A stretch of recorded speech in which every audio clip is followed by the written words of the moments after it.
All right, before we get into today's episode, I just need to give a shout out to our newest sponsor, Law Tigers. Wow! And Law Tigers are a law firm that is founded by riders for riders, so they represent motorcyclists in accidents and personal injury stuff. So check them out at lawtigers.com. Give them a call at 888-868-0208. Again, 888-868-0208. You can check them out on Instagram, just at Law Tigers. On Facebook, also at Law Tigers. And if you're in the Massachusetts area, you can go to the Massachusetts specific one, which is Facebook. It's just Law Tigers, Massachusetts. Simple enough. But yeah, man, if we want to welcome them aboard, and they also kind of come around and set up at our bike nights and whatnot. But yeah, man, the most important thing is that they are riders and they represent riders. So, it's fucking good stuff. Hopefully you never need to use them, but if you do find yourself in an accident and you need some representation, give them a shout. Also want to thank manscaped.com. If you are unfamiliar with Manscaped, they make a whole line of genital health products for men. And by, not really, health products, but also grooming products. Well, I would say more the grooming side. The most important thing they got is the razor called the Lawnmower 3.0, and this is a science and research and develop backed a technological innovation in genital, pubic, and ball care. So it is a razor that's specifically made to basically shave your nuts and your shaft if you're a fucking full animal and you get a hairy shaft. But yeah, you check them out. The razor is actually the special ceramic based blade, so you will get through this experience nick and cut and blood free, which is very important. But they also make a whole line of other products like ball toner, anti-chafing stuff, whatever you need. They also have all these package deals going where you can get a bundle of stuff at a reduced rate.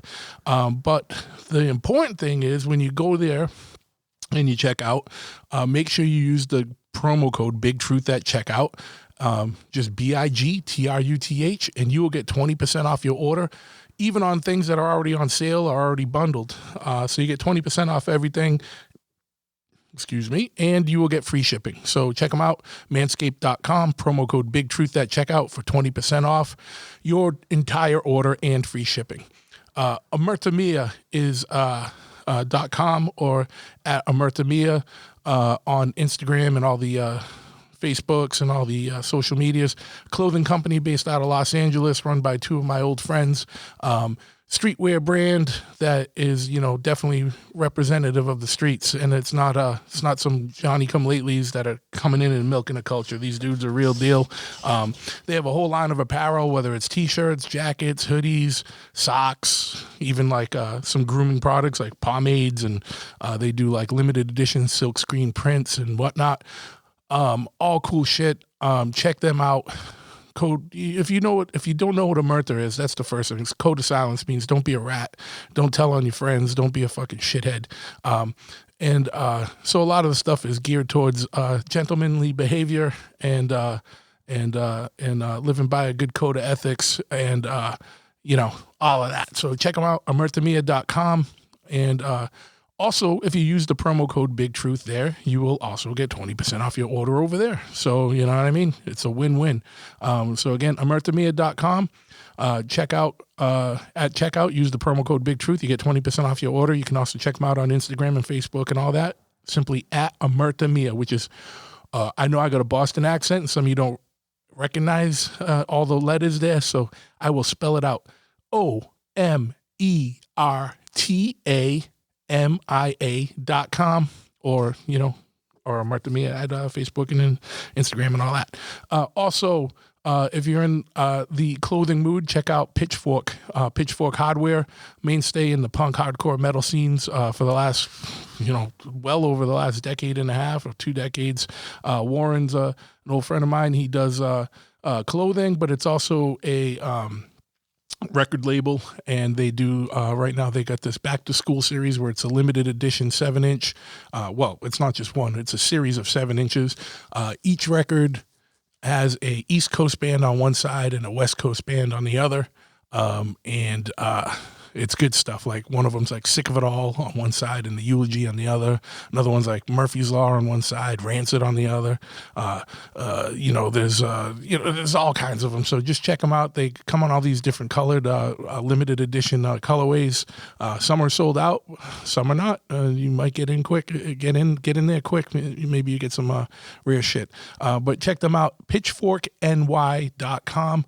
or on Instagram and all the social media, simply at Pitchfork NY, which is short for Pitchfork, New York. Chopperhead Custom Cycles is my shop. We are a full-service motorcycle shop.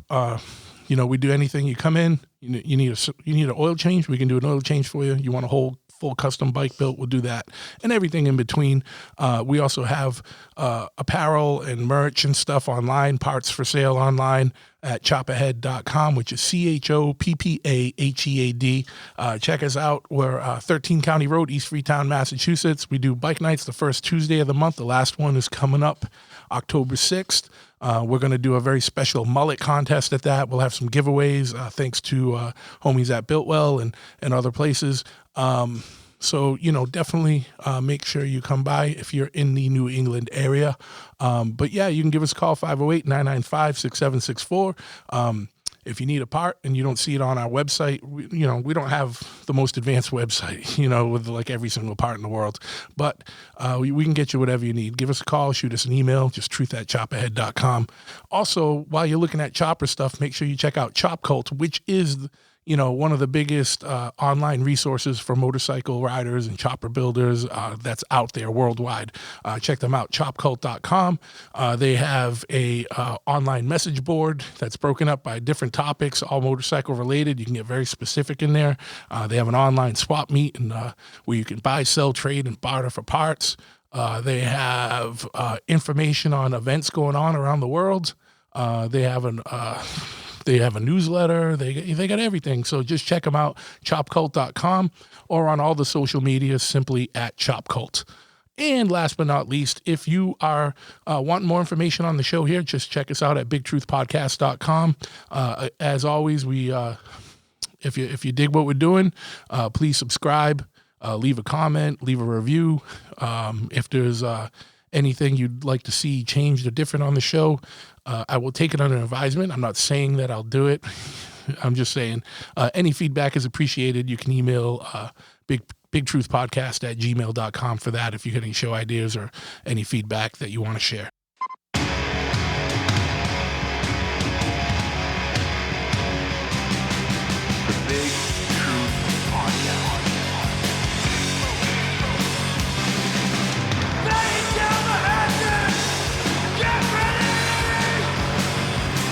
Ignition sequence start. 6, 5, 4, 3, 2, 1. We have a liftoff. Yes. Once again, we have liftoff. I want to thank you for listening to this episode of the Big Truth Podcast. And today I'm sitting here on the phone with my man, Zach Doom from Heavy Clothing. He's a mainstay in the motorcycle chopper world, the vanning world, the music world. You probably know him from Heavy. It's been around for a long time, and he's been on the scene for a long time, setting up at shows across the country as well as putting his own on. So without further ado, let's give a warm welcome to my man, Zach. What's happening, man? What's up, man? How you doing? It's an honor to be on this. I appreciate it. Fuck yeah, it's an honor to have you here, man. I love talking to lifers in this shit, man. You know what I mean? Like we've both been around a long time and crossed paths a few times. I've pretty much followed your stuff since the beginning, man. Since like Chopperhead stickers and flipped up bill hats. You know what I'm saying? Yeah, absolutely. Same here, man. I remember when the Heavy shit first came out, I was like, oh, this dude's on some rad shit, man. Heavy's a cool brand, man, and I'm stoked that you have success with it, and that you've stuck with it for so long, man. Because it's like for if you don't know Heavy, it's basically, think about like choppers and vans and like occult shit and serial killers and all the cool shit out there, and just kind of put it in a blender, and that's kind of what the brand represents, or that's what a lot of the imagery of the band is, the brand. I fuck up words like I'm trying to say brand, van, and band all at the same Band, same time. time. But yeah, man, Yeah. how long have you actually been doing heavy? I've been doing this for a decade now. Yeah. And, I just started some stuff just like, since my real first piece and, things like that. And, those were, at the time, 10 years ago, we were still going to our local biker night. And, all you were hearing was, nothing wrong with Bob Seger, Leonard Skinner and all this stuff. But it was like, there was a big generation gap that hadn't quite been met. You know what I'm saying? Sure. So it was, to see things change over the last decade where now stoner metal at any bike show is pretty normal is definitely pretty interesting. Yeah. To me for sure. No, absolutely, man. And it's I was talking about this with I can't remember who on one of the episodes. I know I brought it up before, when I first got into the motorcycle shit, like it was still a lot of that stuff, like, the Leonard Skinner, Bob Seger stuff. And, coming into it as like a hardcore punk rock metal dude, like it was a different world, and now, most of, a lot of the, people that contingency of the chopper world is involved. There's a lot of crossover between extreme music and choppers and stuff, which I see as a logical progression. But I'm glad it's so they're so hand in hand and tied together now. Yeah, I mean, 100%. I mean, I was just thinking today. I remember one of you guys' early videos where you guys were straight fucking Gigi Allen out with the fucking helmet on and smashing the 40 bottle over the fucking helmet, you know what I'm saying? Like, dude, that's some old school shit, that's how I came up, is like people smash bottles on their fucking heads in the 90s all the time. And just, it was, I kind of was like, felt like a bit of a learner, but when I started to see things like Chopperhead and, Chopper Dave and, Church, Jeff, and all that, it was definitely made me, I was like, I just remember going to Church's shop about 10 years ago, and I think at the time he was going to have High on Fire fucking play or something.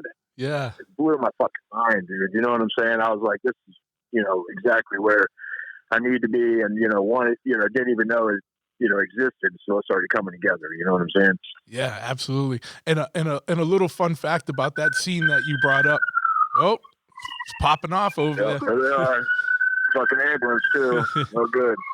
Right before we, just before we hit record, Zach had just said that there was a bunch of shots fired, and he's out there in the Twin Cities in Minnesota where a lot of shit's popping off this in this time frame. So we might hear some more of that as it goes.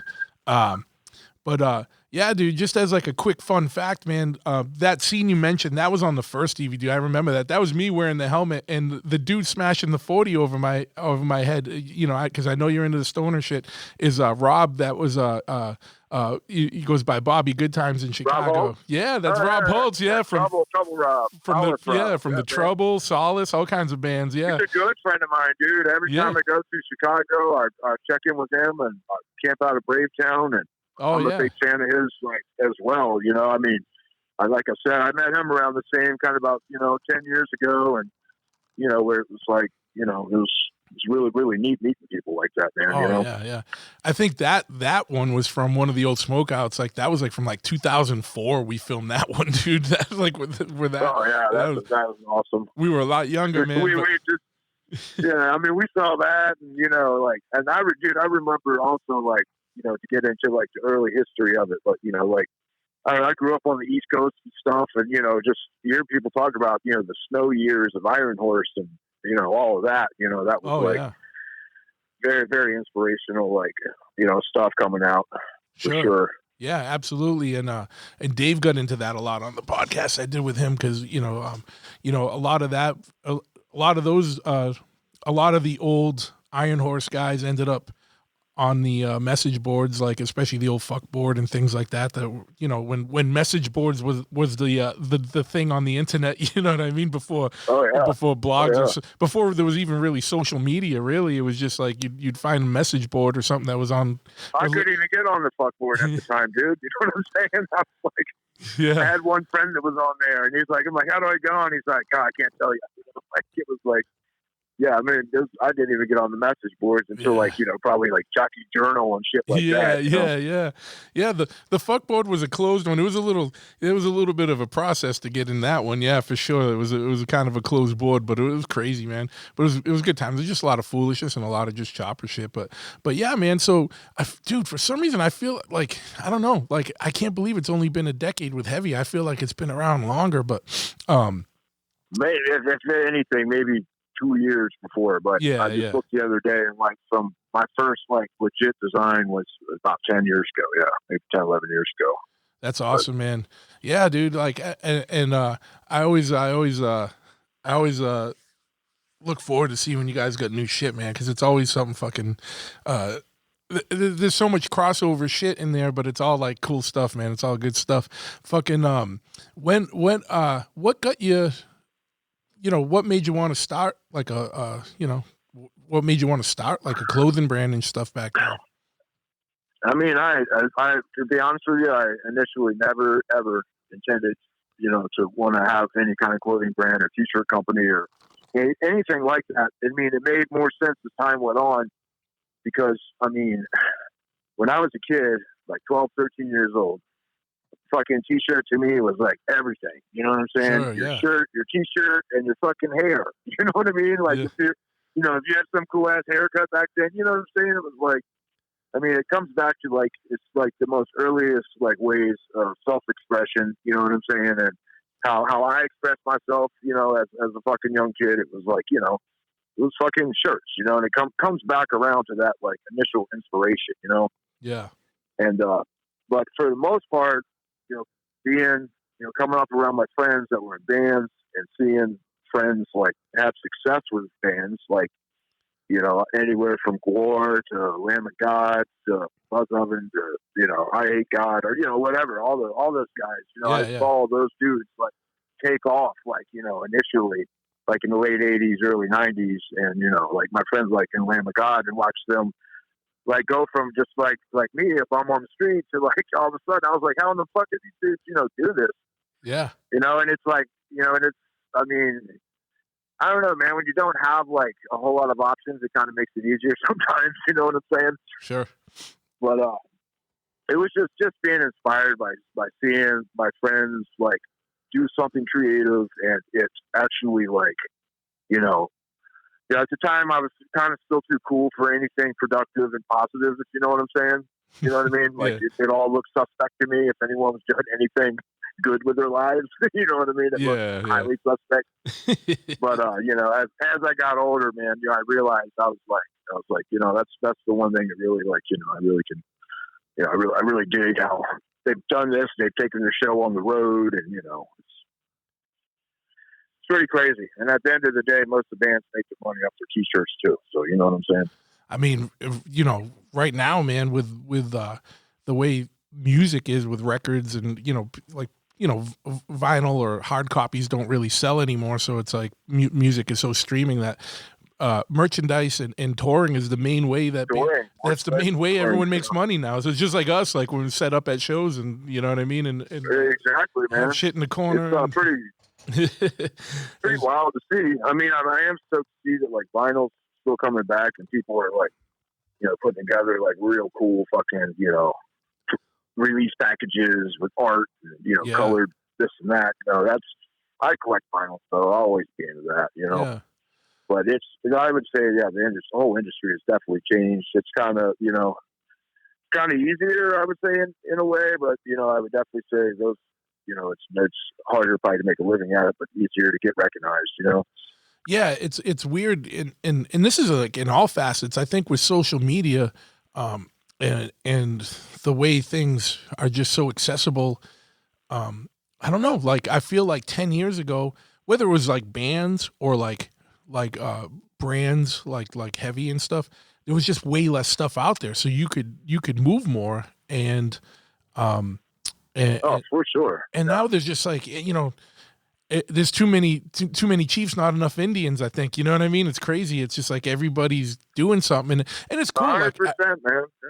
and I don't discourage Hey, it. I know we're like, I don't discourage it either, but there's like, there's like, there's kind of a level of, I don't know. I don't want to sound like some old dude saying there's no respect these days or this and that, but like, put it to you this way. When I started my stuff, if I had an idea and it even fucking was in the same orbit as some other dude that already did this shit, and his idea, you know what I'm saying? Yeah. I wasn't doing it, dude.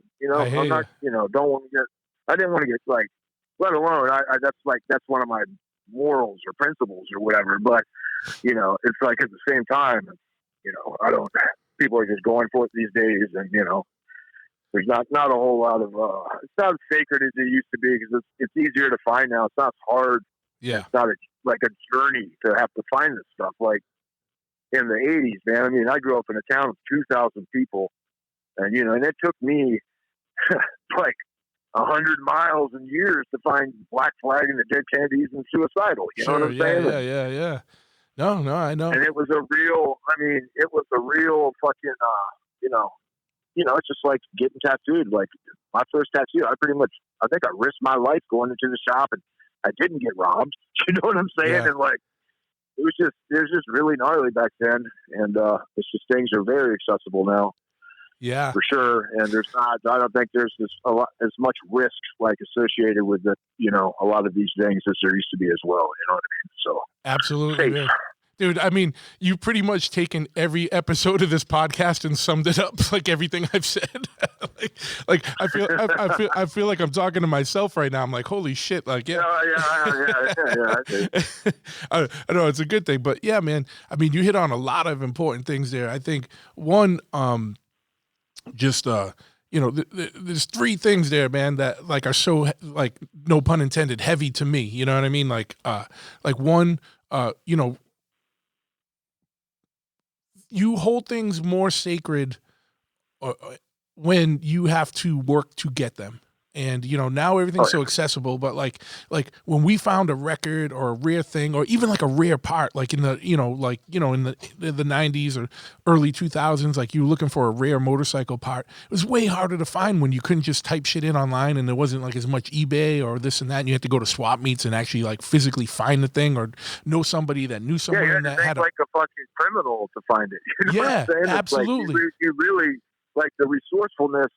And that's something I've always admired about the biker community is the resourcefulness. You know what I mean? Where it's like every dude could find something. You know what I mean? It's like, that's getting into it initially was a lot of work. Yeah. And even to the point, a lot of suffering too was involved. Like, you know what I mean?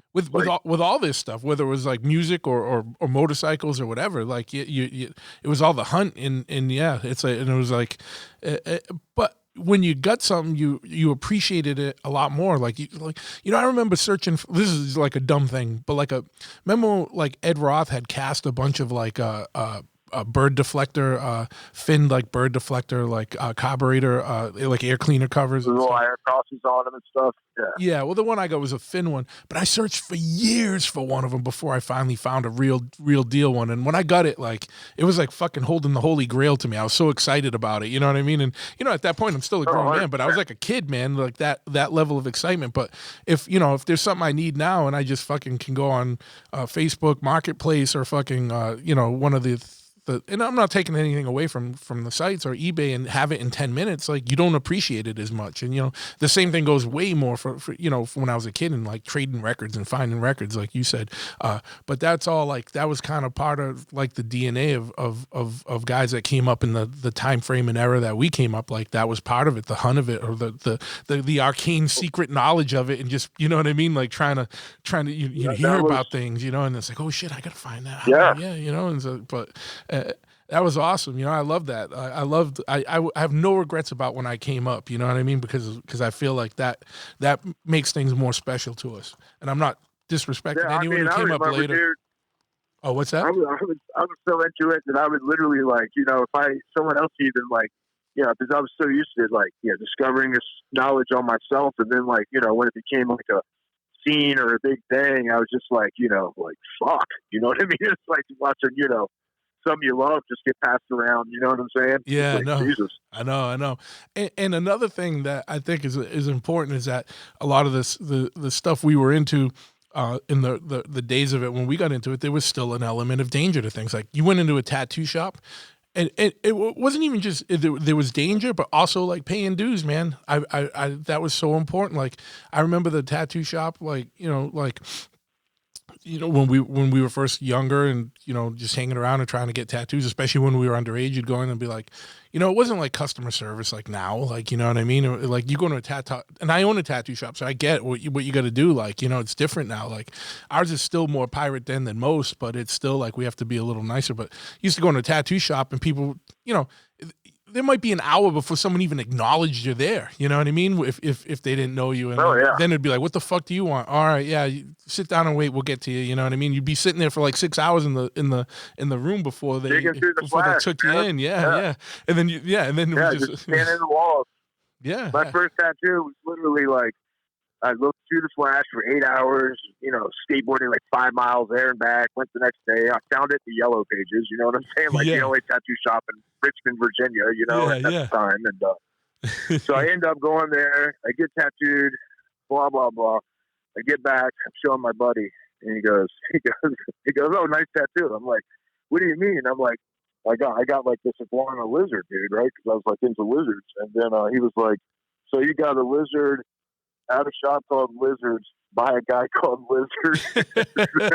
Like, and then for 8 hours, dude, like trying to find the most original thing ever, and somehow got like psychically fucking fucked, you know what I mean? And like just came out with that. Yeah. Yeah, man. Fuck yeah. And I think when you said something about vinyl and packaging, probably because you have an artist lean on things. I'm the same way, man. Like, it's cool like that, so much music is accessible and you can just download it or listen to it on Spotify. But to me, I still like holding the whole package. Like to me, like a record, when you get a record, it's like an experience. You know what I mean? Like I want to see I want to hold the vinyl and look at the art and read the notes and read the lyrics and all that shit. And someone like who puts looking time at old Kiss records, Yeah, and with the packaging and everything. Yeah, fuck yeah, man. Oh yeah. So much more of an experience than just downloading a song. And we know the current state of live music today, and but even just seeing the band come and going to actually see the band, support the band, buy shirts, go to their shows. You know what I mean? It's like there's a lot to it, and it's somewhat of a lifestyle, I guess you could say. Yeah. Yeah, no, I hear you, man. But it's like and going back to what we just started to say before, but like whether it was tattoos or motorcycle stuff or like punk rock or whatever, or metal, whatever. Like I liked being involved in those scenes when they were all still sketchy and there was an element of danger and you were like, all right, like there wasn't even not just like going to any of the shows was dangerous. It was like, being at the show or whatever, it was like getting there and back was dangerous half the time too. You know what I mean? It was 100%. Yeah, kidding me? That was being there is the easiest part, but getting there. Yeah. Jeez.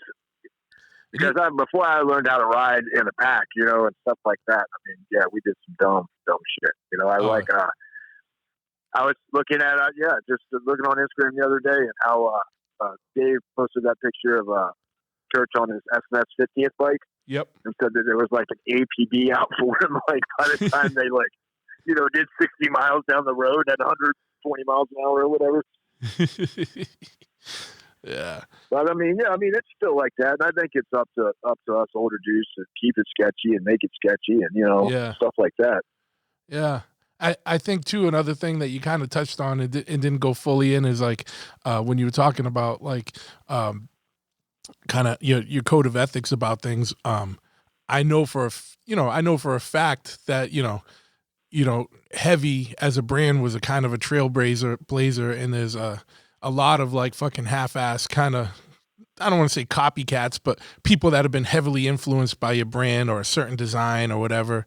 And I mean, the same things happen with me, man. Like, you know, some of my designs I've seen kind of like second or third kind of wave copies of them, you know, whether they were a direct copy or like just subliminally influenced, or, you know, maybe chalk it up to people. Motorhead stuff, Or people being like-minded. But I mean, you know, it was probably, and, you know, obviously it was tongue in cheek. But when I put out that shirt, I don't even know, it was well over 10 years ago now, with the AK-47 on it, and it said defend choppers, shoot hipsters. Like, there's all these, like, you know, so many offshoots of that shit now, dude. Like, you know what I mean? And I was like, I did this kind of as a joke, you know what I mean? Like, but like, also kind of just as a throwback to keeping shit sketchy or whatever, you know what I mean? But it was just like, you know, and, you know, I've seen a lot of iterations of that design in one way or another, but, you know, whatever. I guess, I've literally seen it, like, cities will take it, you know, like support New York or whatever, you know, it's like the thing. But I mean, that was like very, very far ahead of its time. You know? But yeah, dude. I mean, I don't get bummed about it anymore. You know, I used to get, you know, fucking bent out of shape, you know, like I said, but at the end of the day, it's like, I just, you know, if I at all in some way inspired somebody to fucking try to do their thing, you know, you'd be a dumbass to stop that. You know what I'm saying? Absolutely. Yeah. I mean, you know, imitation is a sincere form of flattery, as the saying goes, right? You know?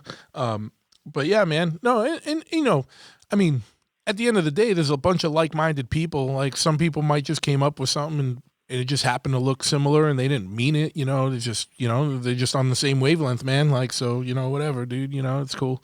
But, you know, it's like that with bikes too, man. There's only so much you can do, you know what I mean? So it's like you start seeing. Yeah, exactly, man.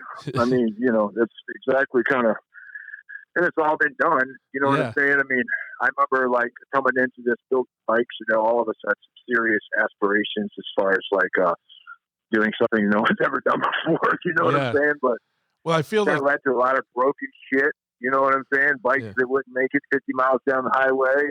Yep. You know, you kind of learn what works, what doesn't, and, you know, what works on the road. Just like with motors, you know what I mean? Like, you know, when you get it rebuilt, you know, just always keep it kind of fucking stock. Just maybe, you know, cam, mild head work, stuff like that. But if you want to run it on the fucking highway all day long, you know, you don't need to reinvent the wheel. You know Absolutely. what I'm saying? Yeah, exactly.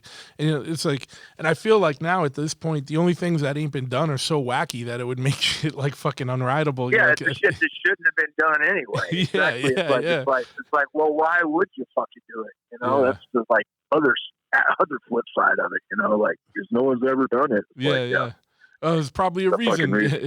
Yeah, exactly. No, and I get what you're saying exactly too. Like, we try and talk people out of a lot of stuff, like motor work wise here. It's like, well, what kind of riding do you do? All right. So this is really more of what the setup you need is. Like, people, you know, people get possessed with horsepower and this and that, and it's like they don't realize that there's like trade-offs to everything. You know, it's like you know, and it's like. Well, the whole horsepower thing, then you got to build up everything fucking behind it. You know what I'm saying? Absolutely. Or you know, just things like that. How big, how far do you want to go with it? You know, that's what you're saying. And how much money do you have, and how much maintenance can you do yourself? And you know, there's a bunch of factors in that equation, man, that people don't think about. And then a lot of times too is people want shit that, you know, someone comes in with a panhead and they want to do all this stuff, and it's like, well, you know, like. Get a soft tail. Yeah, exactly. Keep the panhead and keep it, you know, for what it is. The dual disc brakes off the front end of the panhead. Yeah. It's crazy, you know. It's like I actually have a guy right now, and he's an awesome guy, but he's like, he's really trying to get us to build him a panhead, but he wants to put it in a soft tail frame. And I'm like, well, why don't you just use a fucking Evo then? Like, you know, like, why are you trying to make me put a panhead in a fucking soft tail frame, man? Like I don't want to do that. Like, fucking. I've heard of that setup, and I think it's just like, you know, some dude that loved the rigid, and, you know, fucking when they came out with soft tail frame, we couldn't shake that. So, you know what I'm saying? It's like, yeah, I've heard of people wanting that. You know, every now and then I'll run across some dude that's like, got some old Jenny motor in a soft tail frame or something. Yeah. Well, believe it or not, the panhead I have in the Rum Runner, the trike over the trike that we did. I bought that from a guy. He literally, a friend of mine called me and he's like, "Hey, I think there's a guy selling a panhead. It's just," and it was like a town over from me. And he's like, "Yeah, he just has it wheeled to the end of the driveway with a for sale cardboard sign." I was like, "There's no way someone's selling a panhead like that," but I got to go check it out. And the dude that was telling me about it was like, he was like, "It looked like a panhead, but I drove by quick, but it didn't something seemed weird." So I go by, and then sure enough, it's a panhead. It's a '57 panhead and a panhead drivetrain, but it's sitting in a modern softail frame, and it just was ugly as fuck, But it wasn't set up good, even for whatever, But so I've definitely seen it, but I mean, it's just one of those things. I really don't want to. It's a weird request. It seems kind of sacrilegious to put a panhead in like a modern 100%. Softail frame. I'm like, I don't want to do it. I can't do it. I was like, I will build you a rad Evo or a twin cam that like a stripped down one and in a softail frame, but I don't want to put a panhead in it. I mean, shovelhead, I could probably be a little more convinced, but I don't want to put a panhead in. Yeah, for sure. But yeah, man, it's a fucking whack. What actually, like, what was the path that even got you into whether it's punk rock or bikes or whatever, like what kind of before you started the brand, like what even got you here, Oh man, like I said, I grew up in a town of 2,000 people. I was very fortunate that I had a real cool father, still do, and he was like, bizarrely enough, like I had fucking like Ramones like singles and shit. Like, he had a pretty cool little music collection, and so I got turned on to some pretty like gnarly shit at a pretty young age, as far as music goes. I mean, I remember being in 7th grade and bringing home a Motley Crue album, and the next day he brought home a King Diamond and was like, "Check this shit out." You know what I'm saying? Like, he's one up in you. And I'm like, then he like leaves the house and I'm listening to it and I'm like scared. I'm like, oh my God, like, yeah. Fucking, so yeah, I definitely got that from my dad as far as like, oh, this is extreme. Well, I got something for you over here, but and BMX bikes, man, and we raced them. My dad, my family's been racing like dirt track cars, go-karts, sprint cars, micro midgets, all dirt track stuff for probably, I'd say, over 50 years. And so I was kind of, I was raised around it. You know what I'm saying? And sure. If I was into like BMX or surfing or skateboarding, my dad, he was very supportive of it. It's pretty really cool to have. So I owe like, I learned about cool from him. You know what I'm saying? Yeah. And very fortunate. But yeah, just BMX, this and that. Probably like right around 13, 14, like skateboarding. Punk rock. Metal. Yeah. Just doing that, and at that time I kind of like turned away from my family and. I was, kind of running away, all that type of stuff. And, basically got into drugs. I think the only reason I touch on the drug stuff is just to send a message to anyone like still suffering, you hear that, Yeah. And, I want people to realize that, yeah, there is hope and there is, a way out and, stuff like that, Especially young kids, I'll touch more on that later. Yeah. Especially young kids, man. Dude, it's like, I think back, I don't have any kids, and pretty much one of the main reasons I don't is just because of how I lived. You know what I'm saying? And, I would be, I couldn't, they say like, like if my kid came out worse, than I did, then it's like, I couldn't handle that, So it's just, I was just real fortunate enough to have cool pops who like, show me the way with a lot of stuff. But, skateboarding, just punk rock, man. I think my first show I went to was like the fucking Minutemen or some shit. You know what I mean? Stuff like, I was like 13, 14, going in, 21 plus bars, they didn't care back then at all. Absolutely. Yep.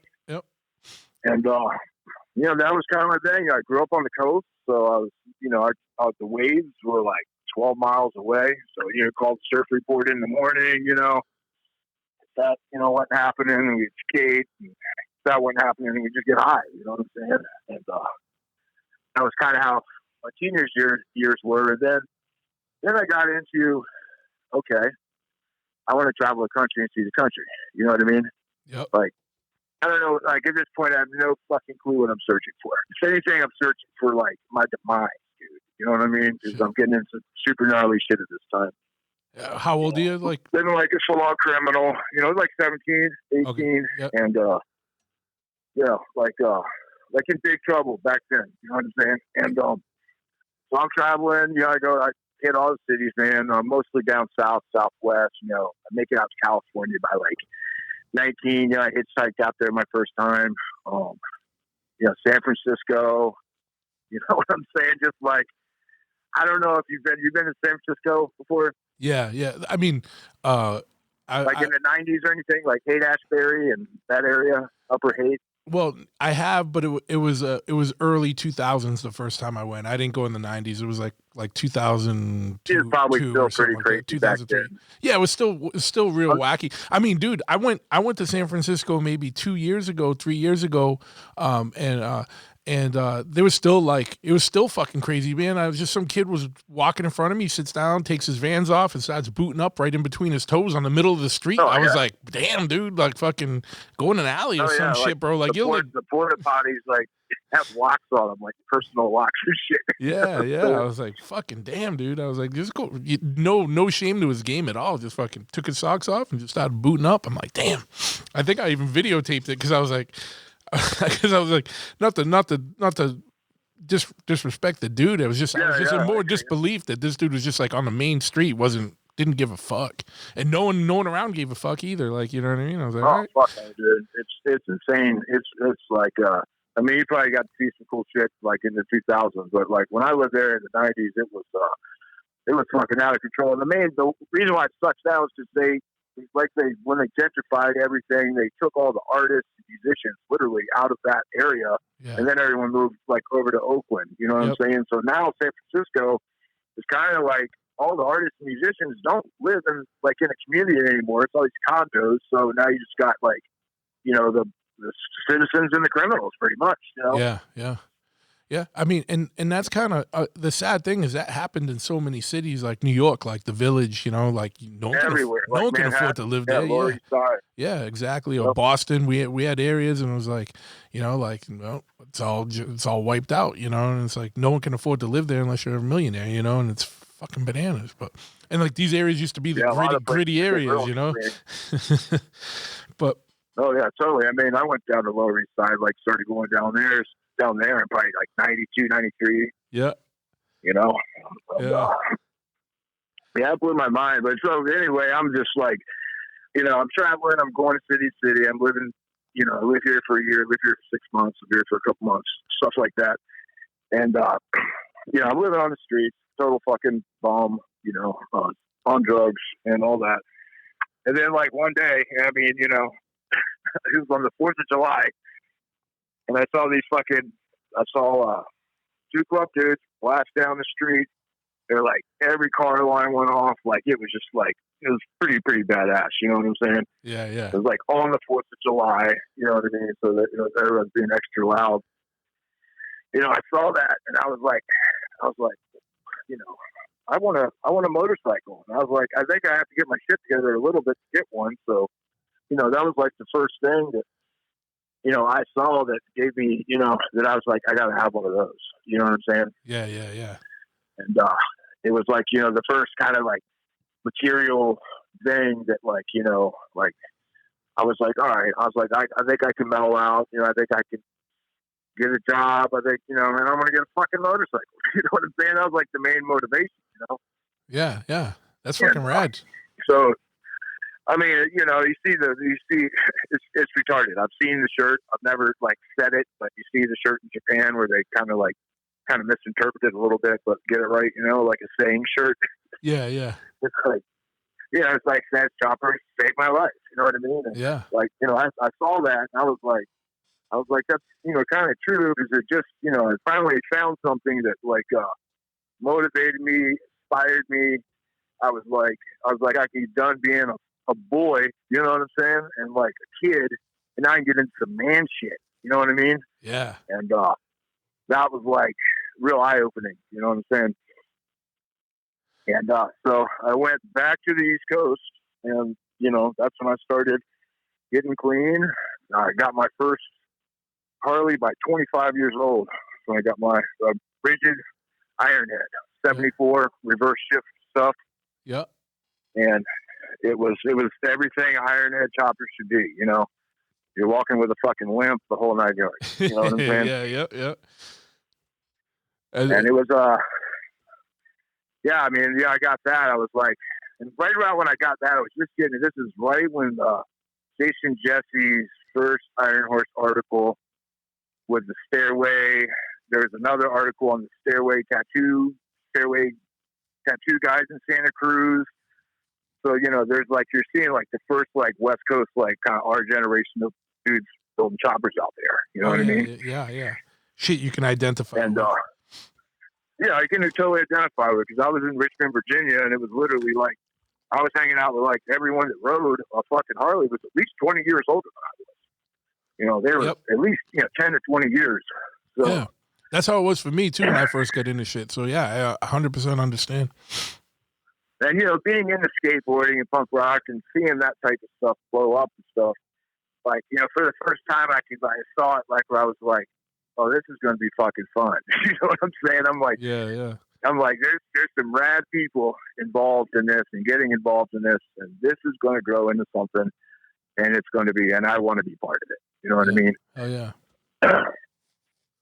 Yeah, that's fucking rad. See, I didn't even have that foresight. I just fucking got compelled, like, to get into bikes. I just, you know, was like, fuck, you know, like, you know, same type of thing when I was a kid. I remember seeing choppers and shit and like dudes being fucking just obnoxious and blasting around and fucking, you know, all that shit and fucking, and then, you know, yeah, don't get me wrong. I didn't want to be part of it and start a fucking t-shirt company. Yeah, you know yeah. Oh it's yeah, like, yeah. No. You know, this is 10 years before that where it was like, you know, I just wanted, all of it. You know what I'm saying? Oh yeah, no. I just mean like I didn't have the foresight to think like that there was going to be a big movement. It was just more like I just felt compelled to get a bike, like and one of my good friends who was my old business partner, you know, he got his father's bike that his father had built in the 70s, and it was a little Triumph chopper that his father had built in the 70s, and he got that off his uncle, and you know, and I just got like my first bike was some little fucking bullshit like fucking Suzuki or some shit, you know what I mean? Just a little like a $200, $300 bike or whatever, just to kind of get in there. And I was like, this isn't what I see when I see a bike. And then when my buddy picked up his father's old chopper, I was like, that's what I fucking saw. That's what a bike is in my head, you know what I mean? And it all just kind of resonated. And then, you know, I bought a little Triumph chopper right after that, and you know, that was you know. Then you just I mean, I've never bought a new bike. You know what I'm saying? But like, I've always had old bikes. You know, like the newest motor I have is like a '94, which is practically a classic at this time. But yeah, it's the same with me. And you know what really appealed to me was the fact that you back then, before the message boards and before Google and all this stuff, you had to fucking know somebody. You had to get in with somebody. You had to pay your dues. You had to fucking show respect. You know, this shit was unobtainable to any dickhead with money. You know what I'm saying? Exactly. They would have gotten just robbed, bro. Okay? Exactly. No one would have given them shit. Exactly. You know, and it's something, you know, it's just, that's why we were talking earlier about it being sacred. I don't mean to pound on that, but, you know, I just feel fortunate enough and great enough gratitude that I was able to, you know, experience that, like, last part of, like, the real deal. I mean, they're almost all gone now. You know what I'm saying? Like the real deal American biker, like the traditional. You know, I mean, it's a lot to it. You know what I'm saying? Yeah.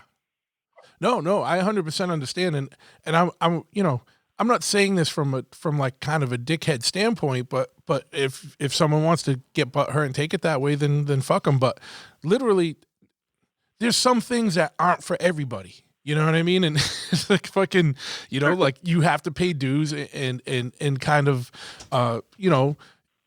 fucking show that you're worthy of some things. You know what I mean? Like, and I'm a firm believer in that. I mean, and I've been at the bottom as the kid who has to pay dues, and so and like you did, you know what I mean? And so and once you do, like that world does open to you, you appreciate it and respect it and carry on the tradition way more than some dude that has 10 grand and wants to buy something and gets in and is like, here for a year and a half. Low balls and treats them like a dick. Yeah. And then 2 years later, he's out of it onto, whatever the next thing is or she is, or whatever, it's like, some things like, that's fine. You can be a tourist in this world, but understand that there's some dudes who take it exactly as you said as something sacred, and don't fuck around with those dudes because you might get fucking handled. You know what I mean? Because people take it very serious. Like this is my life, dude. I love it. Like, and it's like, we've been around long enough to know that there's like tourists in these worlds. It's fine, whatever, come and go, but don't come here and disrespect shit. You know what I mean? Like fucking. I don't know. Yeah, I mean, it's super simple, man. You know what I mean? And it's just about being a solid dude. Absolutely. And I feel like that's not a hard thing to do. When you do something, you do it. Yeah. It is a hard thing to do these days, it seems like. I mean, I hear you. There's a lot of, everything you were just talking about earlier. There's some sacrifice involved, It's like, and you gotta know how to navigate. Like I was saying, it's more of a big boy thing, and you got to learn how to navigate it. And these underground societies and communities, have been around for fucking ever since the caveman days. And this, the biker thing, I really feel like, I mean, look, dude, they demount the government, wipes out the Black Panthers, the Weather Underground, the Students Liberation, Lebanese Front or whatever. All these radical groups from the 50s and 60s, all these radical groups. The only radical groups that survived were the bikers. Yeah. And, it goes back to like, the peace protests at Berkeley, when the bikers fought the fucking student protesters. And like, it's like, there's a lot of history, man, Yep. And I really feel like that I've just, I've gotten really lucky to meet some older guys that really showed me the way with a lot of things, in this community. And it's like, it's very important for sure. Oh no, absolutely, man, and it's just it's just a respect thing, It's just and what I said is it's like for me it's very easy to just be stand up, but like it seems like in this day and age it's not for a lot of people, and I don't get it. People are hella flaky. Yeah, I can't handle the flaky. You know what I mean? It's like it's real simple, and like I said, these older guys took me under their wing, and they taught me. How to be a stand-up dude and what that meant. And, it's an everyday challenge to do. You know what I'm saying? And it doesn't mean, being a stand-up dude in an outlaw world is kind of like, it's got some polar opposites. And things, but I'm down with the idea. You know what I'm saying? Yeah, absolutely. It's got some interesting scenarios there. That being stand-up, what it means in different situations. Yeah, man, absolutely. Oh, yeah, exactly. But yeah, dude, fucking but yeah, so from getting into motorcycles, like it sounds like you're saying it's like you're one of the cases where that saved your life. You were on a path and that could have ended badly, and then you saw a motorcycle and you were like, fuck yeah, I gotta get one of these. And then you just kind of knew that you had to straighten out a little to be able to get one. That's fucking cool. And then you just stuck to it and fucking did it, man. Fuck yeah, man. Congrats to you. Oh yeah, I mean, I stuck to it, and I lost it all again. And it's been like several times in my life. You know what I'm saying? And then I got it all back again. You know what I mean? Yeah. It's, motorcycles have always been there for me, man.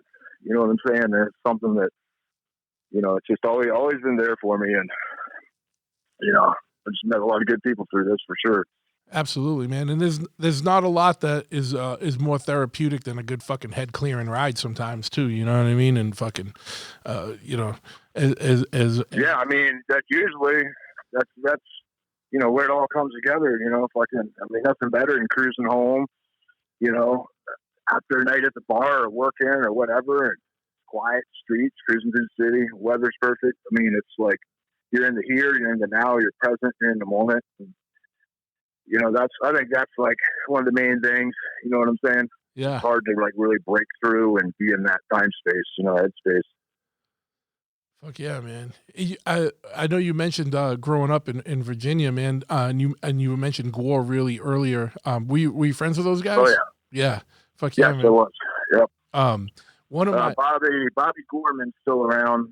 Good, he was a good buddy of mine. I knew Dave. You know, he passed away recently. Unfortunately. Danny Black, one of the pretty much a lot of people have been through that band, so I knew most of the early members, like Danielle, the original Sly Mestra, Yep, stuff like that.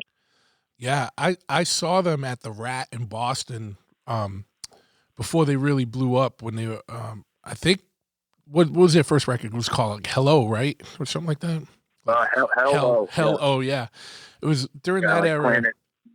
or right before that. And they came and played Boston in this small club, literally like a 200-person club at the most, you know.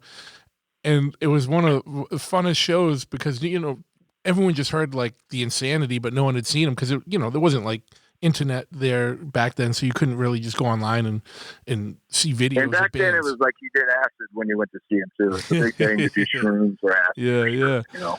Oh, I was actually a straight edge kid back then, man. Like, cause there's a whole story behind that. But like, you know, my grandfather was alcoholic, and I saw that, so I was just kind of rebelling against him, and so I fell into the straight edge shit. But I wasn't like a fucking like asshole. Like I'd go to G.G. Allen shows, whatever, man. You know. Fucking. I grew up in the same city as the Vale, man. So yeah.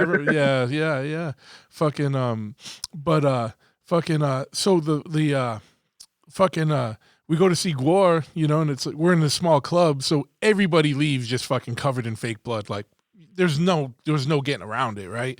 And oh yeah, dude. And then we're all getting on the subway, man, and there's like 5 of us, and we're covered in blood, and like literally, like there was like us on one end of the subway car, and like 300 people like packed on the other end, like that wouldn't come anywhere near us because they were like, "What the fuck?" You know, they were looking at us, and and I was like, "Fuck yeah, man, it was a good time." But yeah, that was a fucking concept, man. I don't know how the fuck they came up with that shit, man, but those dudes came out of nowhere fucking hard, you know? Yeah, I was just moving there to Richmond, Virginia, and I was trying to go to art school there, and I opened up a Thrasher, right? And it was like Notes from the Underground. Yeah. And it had a Gore fucking feature in it. It was like Richmond, Virginia, and it was like talking about how they dropped out of this fucking art school and were doing this and shit. And I was just like, oh my God, right? Yeah. So like, you know, I kind of knew who they were before I saw them. And then when I saw them, yeah, it blew our minds. And, you know, seeing them like you would back then, dude, that blood would stay on you for probably 3 or 4 days. Yeah, it was crazy. You would, after every show, like you could tell who went to the fucking show the next couple of days because they were red. You know what I'm saying? Yeah. It's kind of what China's doing right now to protesters. You hear about that? They're coming out with hoses and spraying them all with like blue dye, so that way they can come find later. Yeah, can find you later because you look like a Asian Smurf walking around, you know. And they were like, all right, you were at the protest. Yeah, it's like, let's go. Yeah, like a dye pack or something type of shit. Yeah. Like they. Like when the protests here, man, they're just getting the fucking like the feds are coming in and are going through all the video footage and shit, and like every day it's like, you know, somebody's getting like some major charges on some dumb shit. You know what I'm saying? Oh yeah. Well, they got crazy shit now. Like even if you got a mask on, like I saw that they have some like program that can kind of still reconstruct your face, even through a mask. Yeah. I'm like, fuck. When your iPhone fucking recognizes you with a mask on, then you'll know, you know. Yeah, it's fucking bananas, dude. Like, is it still fucking like full throttle there, or is it kind of calmed down, or is it up and down? The crime is still pretty full throttle. It's we're getting like a lot of like weird 90s crime too, like carjackings and people getting jumped for their sneakers and fucking iPhones and shit, you know, like real kind of petty shit with deadly consequences, you know what I mean? And that's kind of like the name of the game. It's definitely wide open for sure. I mean, just the amount of like cars getting stolen and, you know, it's pretty fucked up, but I'm used to that kind of shit anyway. Yeah. So. I mean, it's You know, that's basically not like I'm calling fucking 911 or no, relying no. on the cops to do shit for me. Yeah, So, absolutely. yeah, it's the same old shit, you know? Yeah, I mean, it's basically bringing it back to 80s and 90s, early 90s, right? Like, Yeah, it's like they let out a bunch of people out of prison and they started carjacking cars again. It's like 90s crimes, you know? yeah. It's fucking crazy. I haven't been to New York since, but everyone was like, yeah, Times Square's like it was back in the 80s and 90s. There's daytime crime again, and that all kinds of foolishness is happening. Like exactly the same shit you were talking about, like people just getting jacked for dumb shit or whatever, and it's just like, all right. Dude, do you follow Crime Faces on Instagram? Dude, he's coming on. That's one of my favorite webs. Well, this one, not even just one of my favorite websites. That's like one of my favorite things in the world. Commentary, everything. Oh, yeah, it's the exactly. best. Like he is summing it up so good. He's like, it's like, you know, well, fights are going on for about 8 minutes in New York City now. Like, you know yeah. Like no one's coming to stop it. No one's doing shit. It's just going until everyone's just exhausted. But yeah, well, that is some of the funniest fucking commentary video stuff ever, man. Yeah, he's gonna. We've been talking for a while. He's gonna come on. I didn't mean to. You know, I'm saying this. We have a plan for him to come on early October. You know, I know the guy's busy. Got a lot of shit going on. Yeah, I know that he's got a lot of shit going on. But if we do pull it together, because I never say for sure until it happens. You know, like it's gonna be I can't wait for that episode. I just want to fucking hear this guy's story. I want to hear exactly and what. Yeah, because it's got he's got. You can make a lot of moves with what he's doing in a lot of different directions for sure. You know, absolutely, man. And I don't know. It's just one of the fun. Like I will sit there in between, like when I'm at the tattoo shop or something, and I'm in between clients.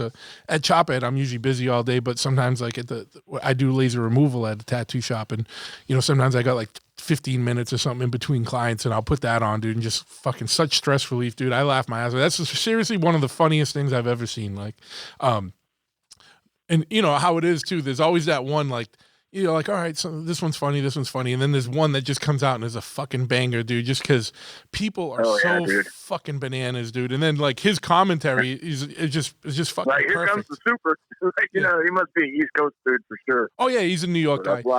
And I definitely a lot of good New York stuff on there. Yeah, I gotta. I've already agreed to maintain anonymity with him because he doesn't. You know, he needs to remain anonymous and you know and whatnot. But yeah, dude. He's definitely a New York dude. Fucking and I don't know. Just the well placed bonsai is always always make me like right like a bonzo. But yeah, I can't wait. So if you don't know what we're talking about, go on Instagram and look up Crime Faces. And you know, if it's your first time going there, set a good hour and a half aside and just start scrolling through, man, and you will laugh your fucking ass off. That's you know, that's it's literally it's a pretty good indicator of what's going on in the cities today. You know what I'm saying? You can kind of figure out like just how sketchy. Like I said, like as soon as you know, New York, like, you know, when the cops aren't interfering anymore, it's like the fight videos went from 30 seconds to 8 minutes. You know what I'm saying? Yeah. I mean, here's the thing, and you know, just from general logic, right? Like, you're out there being anti-police, want to defund the police, this and that. The police don't like. They're not like giving a fuck now. You know what I mean? They're like, all right, fuck it. No, they're not going to do their job. Like, you know, like they, yeah. So if you know, I mean, and it's funny because, you know, now you see there's a lot of people that were very anti-gun, and this is the best thing in the world to me. That it's not, but it is. You know, like all these people that are anti-gun and anti this and that, especially up here in the, you know, more liberal Northeast and whatever, or like on the coast, like California, whatever. Now everyone's trying to get a gun, and they're all upset because it's hard. And it's like, well, motherfucker, like you're the one who wanted all this, like, you know what I mean? So guess what? You stick by it, man, or get gritty and go get a fucking burner. You know what I mean? Like, I don't know what to tell you. You know, like I got my license. You know, fucking, it took a long time. You like, you know, so it's like because there's, you know, so whatever. You know, there's all kinds of politically charged shit here that doesn't really fucking matter. But it's you know, it's just so hard to tell now. Just with the fucking, you know, all the way news is delivered, and you know, just this, that, and the other. It's like I mean, like when the shit first popped off up here, I mean, I had friends from other parts of the country that were like, they were literally just convinced that it was burning to the fucking ground here. You know what I'm saying? I'm like, dude, that was a 4-block radius. You know what I'm saying? It was a totally like, it was controlled, dude. It was like a I went to sleep that night because I knew it wasn't coming down the fucking street. Yeah, they're gonna keep it right there. You know? Yeah. It's like some weird guerrilla street theater CIA tactics or some shit. You know what I mean? If you really want to get like, you know, I'm fuck the politics part, man. I'm talking about like even beyond that. You know what I mean? Absolutely. The conspiracy angle of it is insane. You know, and well, there's definitely, and we don't, you know, there's definitely provocateurs, like wherever they're coming from, 100%. Who knows? But there's definitely people that have a vested interest in making shit set off, whether it's coming from some clandestine fucking government agency or some like some group or whatever. But a lot of the times, just a journalist just trying to make their name. You know what I mean? Absolutely. But there's definitely a lot of weird shit going on with these protests that doesn't have necessarily something to do with the protesters. But when protests turn to riots, there's usually some people involved that are instrumental in making that change from like a protest to a riot. And you know, yeah. and I know exactly what you're talking about. And you know, and not for nothing, this is stuff we do in other countries. So who's to say that those fucking games aren't in play over here, you know? But no, there is out of state people. There's tons of people from fucking out of state that came here specifically for that. Yeah, just to set it off. Saying? Yeah, it's like, yeah, they're not even busting. Like, it's not even local people that are getting busted mostly for the looting. It's like fucking dudes from fucking out of state. You know what I mean? And it's you know, like I mean, we really saw it, man. I mean, I'm talking like, you know, you hear about like. I mean, I saw government fucking no tags, cars, like who the fuck knows who was around here? You know what I'm saying? I mean, it's like all kinds of government groups, you know? Yeah, a lot of weird shit happening. I mean, they had a fucking, in St. Paul, they had a gang truce for like, it lasted about 2 weeks, dude. There was like no gunfire, violence, no murder, no death. There was like quiet for 2 weeks. You know what I mean? Yeah. And then as soon as that went off, that's, you know, it's just getting crazy again, where you don't really like, you know, you don't want to walk on the streets if you don't have to, dude. You know what I'm saying? Yeah, yeah. Well, like in certain areas for sure. Yeah. It's like you said, it's back to 80s and 90s times. We're like, because you know, it's crazy, and there's good and bad things to everything. But like, I remember, you know, one of the fun things about being in a city is that there was sketchiness, and that it was an adventure because you were like, all right, but you knew where to really avoid, and then places where you can kind of skirt around it or whatever. But you know, like, but you know, then everything got so gentrified, like, you know, like I haven't felt nervous in New York in fucking years, dude, like since I was a kid, you know what I mean? And it's like, you know, it's like, but I guess it's back to fucking, you know, and I'm not nervous, dude, now anyway, but you know, when you're 16 walking around a city, it's a little different than when you're, you know, older. And I probably got PSTD from that shit. Yeah, exactly. Especially like my head's been on swivel, like ever just from growing up on. You know what I mean? Yeah. It's like you have to keep it rolling, dude, for real, or you know you get fucking fucked. Yeah. And then any major city was kind of like that, you know. And it's like, and then you know then everyone who was poor had to leave for the most part, unless they had lucky enough to have like rent control and pass it down generations or whatever. But other than that, everyone had to fucking get out because no one could afford to live there anymore. And now the streets are getting taken back over, I guess, you know, we'll see. I heard property value, like, I know like in New York, Boston hasn't been hit as bad yet.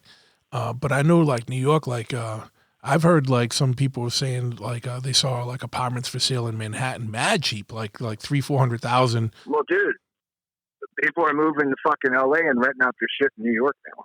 You know what I mean? Yeah. I know a couple people that like everyone that was there before the COVID happened, like basically fled, and now there's like just all these other new people willingly like moving right to it. You know what I mean?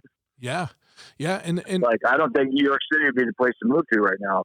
You know no. And a lot of people you know, a lot of the people who are well off in New York had summer houses, and they just. I have a friend who's a contractor on the Cape in Cape Cod, Massachusetts, and his business is up 30-40%, and he's doing is turning people's summer houses into full 4-season houses and building offices in there for them and everything. And he's like, just cleaning it up because so many people are just fleeing the city and getting the fuck out. Like, you know what I mean? So it's gonna be like the LA riots, man. Yeah. You know, the fucking white flight or whatever. You know what I mean? Yeah.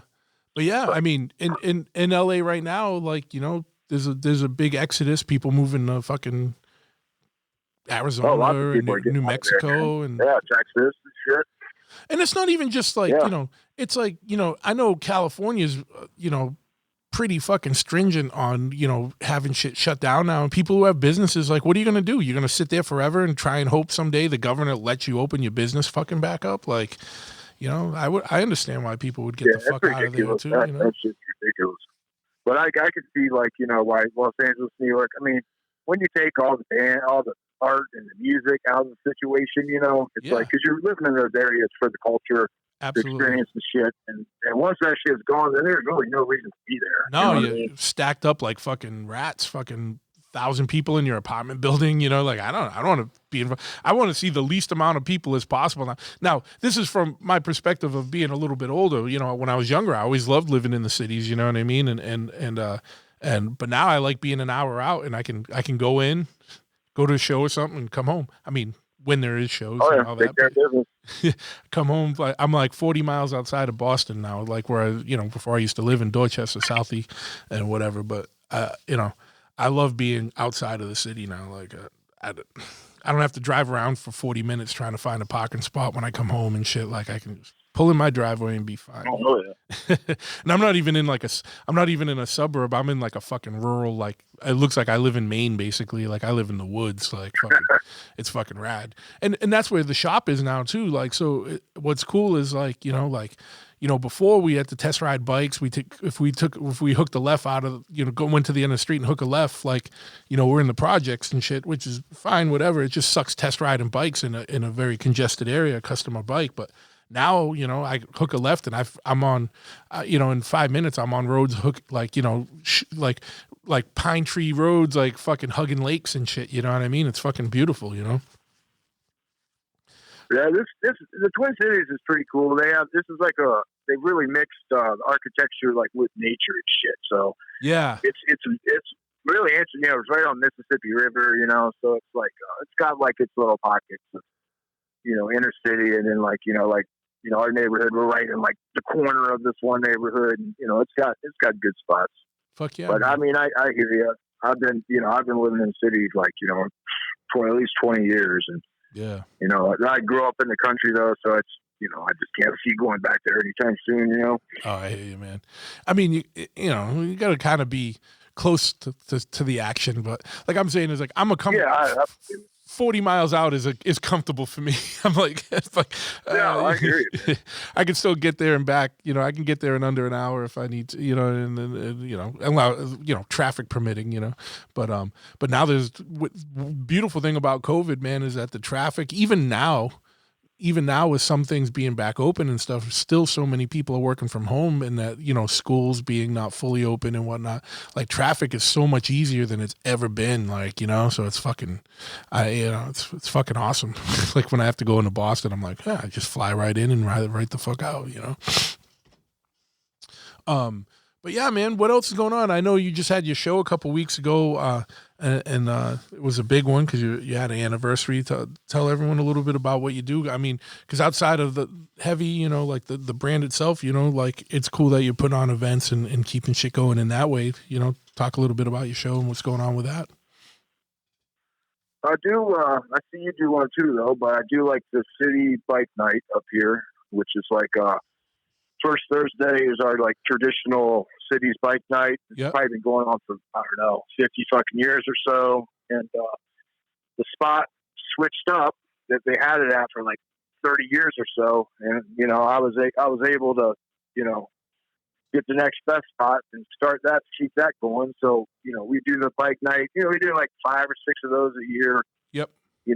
Once a month. Yeah, just keep it going. weather permitting. Yeah. Yeah, exactly. And usually it's like nights are kind of funny. It's funny, like the biker crowd, everyone like leaves the packs. You know what I'm saying? So it's definitely, there's like a certain dynamic to a bike night, and then there's a certain dynamic to like a bike show. You know what I'm saying? Where it's like an all day thing. Absolutely. And but I love doing it, man. And I'm like I said, I'm glad people, our local communities, entrust me with it, so to speak. And doing the Full Tilt Boogie, been doing that for 10 years. Just did our 10th year. Most everything else canceled, but we were able to pull it off. I went through the guidelines, and the business that had it covered their ass and all that type of stuff. And I almost everything else was canceled, but my show's not that big where I couldn't make it happen. You know what I'm saying? It's not like fucking Sturgis or something. You know what I'm saying? Yeah. Well, that's and but so yeah, it's just kind of like started with choppers and kind of into vans and the music, and now it's kind of like a weird '70s revival show at this point. You know what I mean? Oh, absolutely. And like when I got the West Nile virus, and because like when I came to from that brain infection, I only had use of half of my body, so I got into vans. Because I could get in the van and drive. So in the last 2 years, I got into vans, and that got to know that community as well, like the Vander community, and able to bridge the two together, here and do shows with both. Yeah, fuck yeah, man. Well, and they do kind of go, especially along like the '70s theme, like they definitely go hand in hand, like choppers or custom bikes and vans and stuff, custom vans, and a lot more than you would think. Yeah, I mean, I just got 2 belt buckles and 2 belts done by Tom Fugle that literally have vans all over them. Like I never even saw that shit like when he was alive. You know what I'm saying? That's and like rad. That's what's cool about him is like I've learned more about Tom Fugle since he's been passed away than I did hanging out with him for 5 years. You know what I mean? Like you can't even like it's unbelievable. I don't know if you've ever seen any pictures of his like leather setup in like the early '80s. I mean, I saw like I've seen a couple. Like a mall. Yeah. Yeah, I mean his vendor spots took up like 20 spots, and it's like all handmade shit, and it's just like, holy crap. Yeah, that's badass. That's and if you don't know, we have an array of people that listen to the podcast, music guys and bike guys mostly.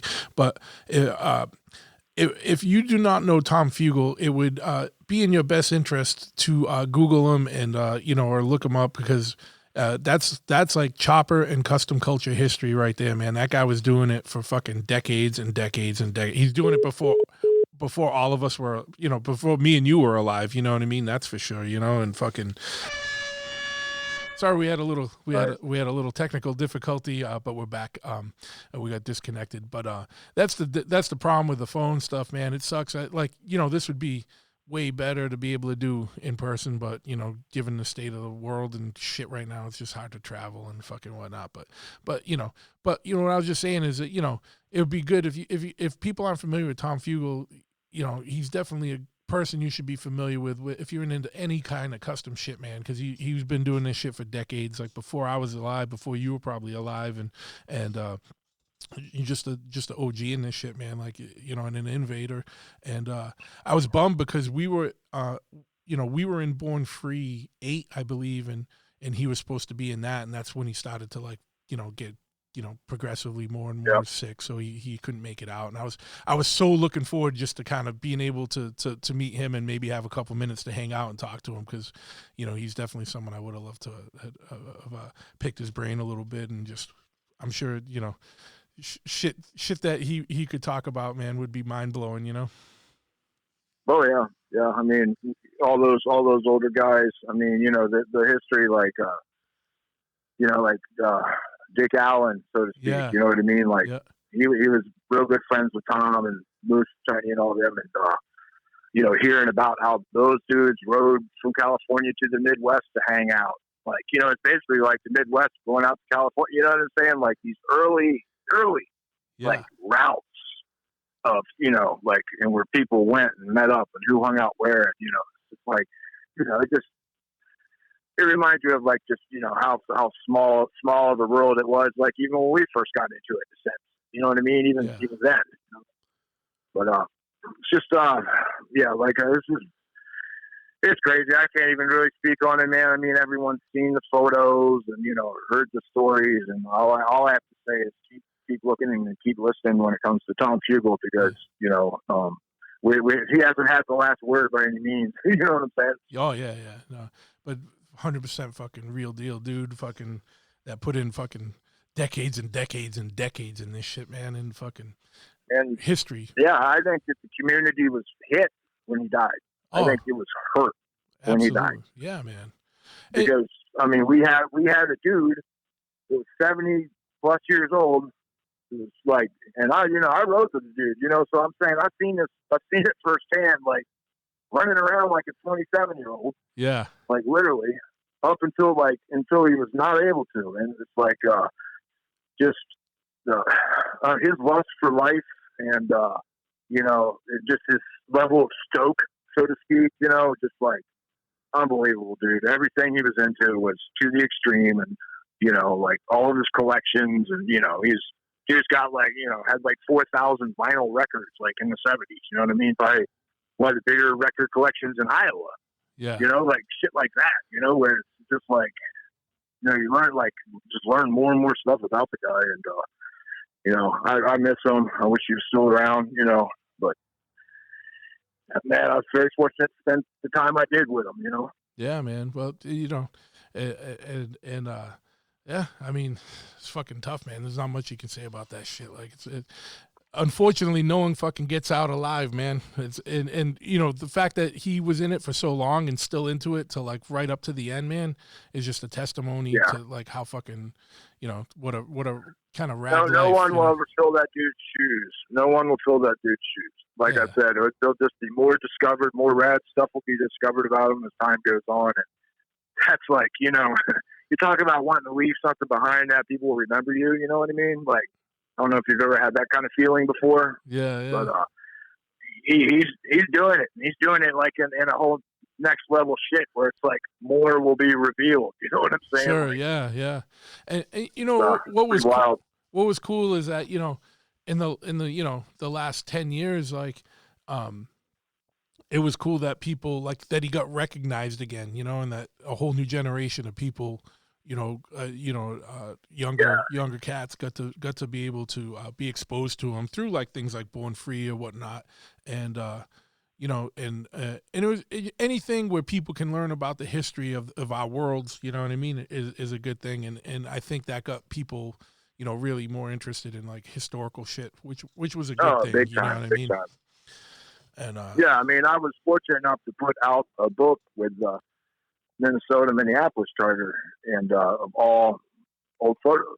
You know what I'm saying? It's like, that's, you know, when I first came around and was able to see these photos, man, I was just like, you got to be fucking kidding me. No one's like, you know what I'm saying? No one's seen this stuff. You know what I'm saying? Yeah. For a good reason, you know, and you know, when we did do that book, you know, I literally picked out all the shit I want. Two dudes came over and basically said, you know, blacked out people's faces. You know what I'm saying? Like, yeah. That dude sucks. That dude's bad. You can't, you know what I mean? You're like, you learn all about it. And, you know, but, you know, just be able to, like, you know, those guys were blown away that anyone ever wanted to look at any old photos, period. You know what I'm saying? They were like, getting ready to throw the shit in the trash. You know? Yeah. Like, and they don't realize that there's like thousands of people that would be like salivating to see that shit. You know what I mean? Like, exactly. They'd be so stoked about it. But that's what's even cooler, and, is that that they don't even give a shit. They don't even realize, like, you know, what it's become, you know, which makes it, you know, it's cool. You know? Like, I think they do now. Like you said, thanks to Tom.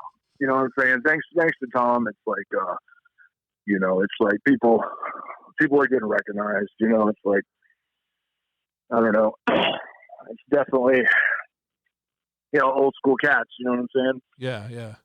Yeah, well, that's the thing now is everyone wants to talk about like being a fucking social media influencer and stuff. I'm like, this dude is an influencer in the world that like That, that in a way that all these fucking that, social media people exactly. could never fucking touch. Like, you know what I mean? Like, That's how Tom was. Like, I hate yeah, to use the word influencer or case maker or what yeah, the fuck ever, but like that's what I'm saying. And he was so for real about it that it's like I said, he'll be doing it for in from the grave, so to speak. yeah. And he'll still be doing it. Well, like you, So the like legend lives on, dude. You know what I'm yeah, saying? absolutely. Like you said, like you knew the dude and rolled with him for years, and like, and you still are learning shit. Like you got a couple of van belts that he did that you didn't even know he was doing shit like that. So like, yeah.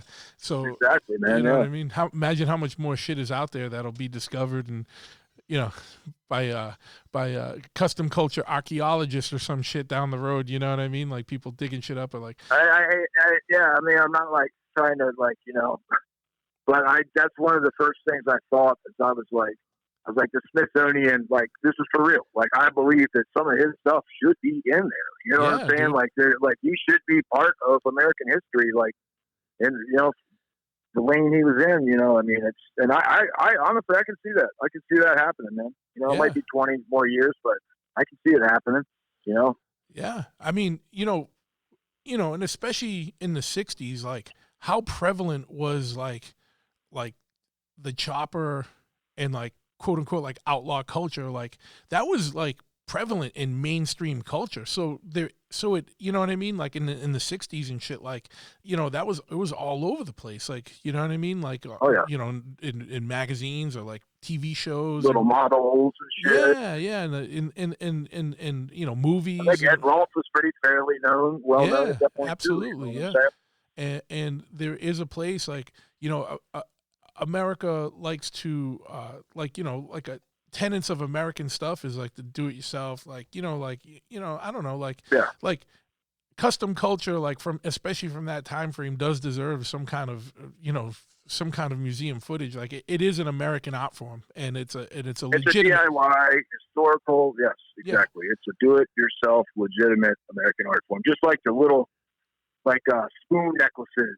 You know what I'm saying? There's like folk spoons. It's like it's like the whole idea of like turning, repurposing something that you got for free and turning it into a piece of art that you can like sell and make a living. I mean, that's amazing. You know what I'm saying? That's like, that's the goal. And all of this stuff was like that. Like he just had this time and energy into it. You know what I mean? Like, dude, we have this one bike up here that he did. And this is like with metal flakes and stuff were coming out, sparkles, and paint, like Cosmosky was doing it. Yeah. Up here, like, 70s, whatever. Dude, Tom's like grabbing fucking, like looking up minerals and rocks and shit and like grinding up fucking, like some weird river rock he found, and then put that in with the paint, and yeah, dude, I mean, that's like taking like stuff from nature, dude, and like turning it, it's just amazing. It's very resourceful, like we were talking earlier. Just the because it was resourcefulness of it. You couldn't go online or go into a drag specialties catalog or a V-twin catalog and just find shit. Like you had to make that shit. Like and by whatever means. And I think he inspired a whole different kind of. I feel like the bike building that was happening was real. Kind of strict, tight, period correct. And, this and that's got to be like this. Your fender's got to be metal like that. You know what I mean? And then Tom came through and literally just changed all the rules and threw them out the fucking window. He'd been doing it all along, but we finally got turned on to that. And I feel like just the whole chopper thing just went like, it got out of this kind of uptight situation. Yeah. Seemed to be in, with the super period correct stuff and the money stuff. And then, he came through and he's just like doing his own thing, Yeah. No, absolutely, man. And I it's funny because, in the bike, that's kind of a weird thing in the custom culture world's like the so like stringent period correct like police about shit. Like what the fuck, man? Like, guess what, dude? Like if these dudes would have had access to, this part in 1965, these motherfuckers would have been running that shit in 1965. You know what I mean? Like, it's like that with like the hot rod stuff is like way worse. Like some of these hot rod clubs and stuff are like so fucking stringent. And it was like, you know what, dude? If they would have fuck the rules, man. yeah, if they would have had a Chevy 350 back in the days when there was only a flathead Ford, those motherfuckers would have been running that because they were all about trying to get as much horsepower out of shit as they could, And it's like, and the same thing, in the bike world, like, whatever, man. Some people, I don't know. Everyone's got their lane, dude. Like, I don't know. Like, I don't want this podcast to come off as the wicked judgy podcast about the worlds we live in. Oh my God! Well, times the times, my friend. I mean, look where we're at. You know what I mean? 2020. Yeah. No, but you know what? At the end of the day, dude, I just love this shit. And there's, like, I just don't like when people try and make up rules about this shit because the point of this shit was that there wasn't supposed to be fucking rules. Like, you know what I mean? Like, it's like, you want to do that shit to your bike? Go ahead, man. I don't give a shit. Like, do I like it? I mean, I get the aesthetics, you know what I mean, and quality. I'm not like denying craftsmanship and any of that stuff, but it was just it just feels like Tom was in the right place at the right time for that inspired the chopper community. It's just absolutely good to be around that. Absolutely, man. Yeah, and I feel like choppers needed that. They needed like a dude like that's still around and still doing it. Yeah, fuck yeah, man. And like I know he didn't really mince words either. Like he kind of said it like it was, and I fuck yeah, man. And no one's gonna say shit to him. Like some 17-year-old kid's gonna say something to him. Like like fuck that. Dude, I had one of my buddies, Terry Shanks, fucking made him this knife, dude. He's like, I want to meet Tom. I made him a knife. I want to give him this knife. He's like, all right. So yeah, we get to Texas. We're at Giddy Up, I think is the first one, and Terry's like. Presented him this knife, you know what I'm saying? Tom just looks at it and goes, nice, and just like throws it across the fucking thing into his toolbox, you know what I mean? Like, yeah. I have no idea whatever happened to that knife, but it was his lackadaisy about it was just so fucking, so funny. It was just refreshing, man, Yeah. No. And doesn't understand this dude probably put mad hours into this knife and fucking. Oh yeah, he had like 200 hours into it, a month of his life. Yeah. Yeah, it was great. He loved it too. It was like fucking. It was just like I was like that's Yeah, there you go. Yeah. But yeah, fuck yeah, man. Fucking. What else? What do you got going on? You got any kind of future endeavors or things planned for Heavy or more shows or anything? I know. You have a yearly show. Yeah, a couple more shows coming up, man. Just carrying on. Just keep doing it. I've been one thing I've gotten into, and I finally started getting some of the equipment. Is when I lost use of my right arm, I sold my drum set, my guitar, and all that kind of shit. And I bought crazy like 70s liquid light show psychedelic lights and shit. Yeah. So it's like, I'm kind of getting into that, Fuck I did one already for like a live stream for my friend's band, like, and just kind of getting into that so I could still, be part of music, don't have to be in a band, you know what I mean? Sure. But still be like help my friends out with their presentation, you know what I mean? Fuck yeah, man. So you're gonna do it for like live music too, like. Do like a whole setup? Yeah, all totally live music. They say if you do it for anything other than live music, it's disco, dude. Yeah.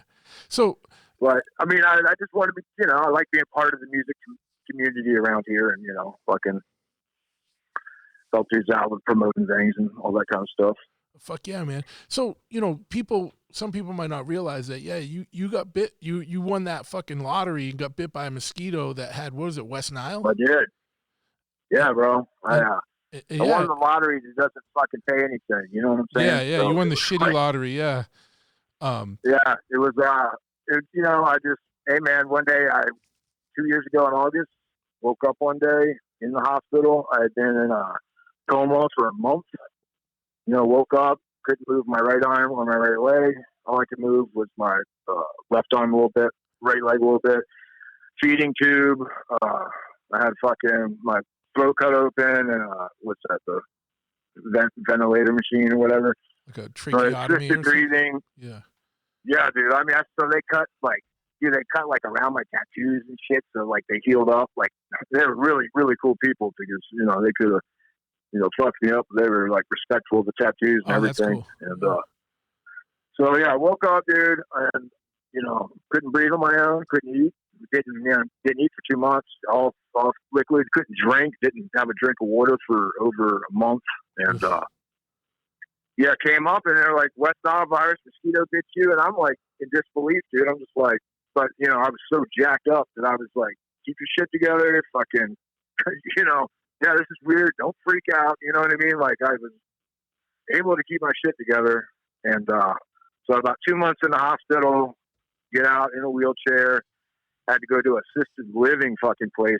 for a month, like in the inner city for, a month after that, where like, I was literally like fucking banging with other dudes in wheelchairs. You know what I'm saying? Like, Yeah. they're trying to like fight stuff. Like, it's like health prison or some shit, like, Yeah. and I started looking around and figuring out, and these were like, I'm like in this place with like everyone's in there has been thrown out of like 40 fucking hospitals. You know what I'm saying? So this is like the last stop. And I'm in there with them. And, I was like, man, I'm getting up out of this wheelchair and I'm fucking walking the fuck out of here. It took me a month to do it. You know what I mean? But I did. And, I've been walking ever since. I don't like sitting down anymore. And, Yeah. to be, talk about being humbled, you know what I'm saying? And, yeah, it's like, and when you have like a serious health crisis, man, it's like a whole new level of, taking you down a notch. You know what I'm saying? No, I can't even imagine, man. Like that, paralysis, like, even temporary, dude. It's fucking scary as fuck, man. Horrifying, dude. I was scared to fucking go to sleep after that shit. Oh, you know what I mean? Yeah. And, it's like, and I didn't take, like I said, I've been, besides marijuana, I've been sober for almost 20 fucking years, no alcohol or nothing. And, they had me on pills, and I was like, oh, this is even worse. I was like, I'm going to end up with a fucking opiate addiction out of this, So it was like all my struggles and lessons, dude, just thrown at me at once, bro. You know what I'm saying? Your back's against the wall, and, there's only one way out. You know what I mean? And, thank God for my lady, Bree, she helped me through this. And like I said, all friends and motorcycle community, helped me through it. And, it's just like, I definitely, used bug spray is all I really got to say about that. Yeah, man. Well, dude, that must have been, I mean, coming out of it, like, I know you worked hard to get the fuck, get functionality back and get the fuck out of that situation and be able to walk again and stuff. But man, what that must have been like a game changer and like a whole perspective changer. You know what I mean? When 100%, and, it's like, and the way I was going, dude, stuff was going to stop me. It's either going to be, prison, fucking bike wreck, there's a lot of shit going on at that time. And that, like, I almost feel fucking blessed. It was that, bro. Yeah. You dig what I'm saying? Sure. Yeah. Like something was coming. I knew it. It was about due every 10 years. You know what I mean? And, like I like psychically fucking envisioned this shit. And like when it happened, I was like, oh wow. Okay. Well, we're writing this chapter right now. You know what I'm saying? Yeah, fuck, man. So where are you now? Are you I know you're walking and stuff. Do you have like, can you ride yet, or are you? Still... I can ride like a Sportster and a mini bike. I haven't ridden my big bikes yet. Yeah, and I'm pretty much 85% there now. It's taken almost 2 years, to get almost. I'm probably like almost at full use of my right arm, and that's the only thing slowing me down. And the only reason I'm not on the bike this year is because the last thing I need to do is fucking, get on there too early. So I feel like I'm being pressured and then fucking, not be able to get out of a fucking bad spot. You know what I'm saying? Yeah. Oh, yeah. I hate yeah. It's like I can ride, but, riding like I'm used to and what the, city traffic fucking requires right now. I'm not doing it this year, but next year I'll be fully back on it, Well, fuck yeah, man. Something, that's a huge part of my life, man. And yeah. something, Well, yeah, I mean, and if, you know, at least you got a bitchin' van to fall back on. You know what I mean? Until then, until you could be riding Hey, full that's time. been great, dude. Yeah, Yeah, fuck yeah. that's been great. I've been getting into that and like all the parts, accessories, and aftermarket shit. And it's like, dude, it's so much cheaper than Harley stuff, dude. It's like very easily obtainable. You know what I'm saying? Like, Yeah. there's still deals to be found. There's, still cool new parts to find. So it's been fun. It doesn't compare to motorcycles, but like I said, it's fun. Yeah, yeah. No, I get it. But you can maybe put your light show on in the back of that thing. Oh yeah, hell yeah, your dude. psychedelic light show right in the back of that. Like, oh, dude, we blasted on the side like whatever dude's got the white van. We like did it last summer. Yeah. Yeah. So are you finding like fucking like authentic like '60s like light stuff or is it, Gear? or yeah. Yes. Fuck yeah, Yeah. man. Yeah, I'm on the trail, dude. There's like there's a couple light shows like from those '60s that like when they sold their company, they sold all the gear with it and like everything, like 20 grand worth of shit. And I've just been like kind of identifying and finding the right pieces to put together.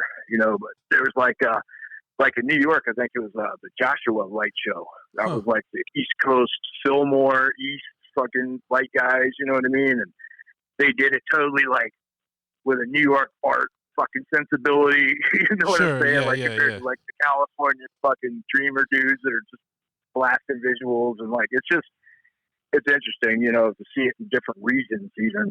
And every area of the country like had their own crew that was doing it. Sure. So it's like, did you watch that Grateful Dead fucking documentary on Amazon Prime, Long Strange Trip? No, I didn't see that.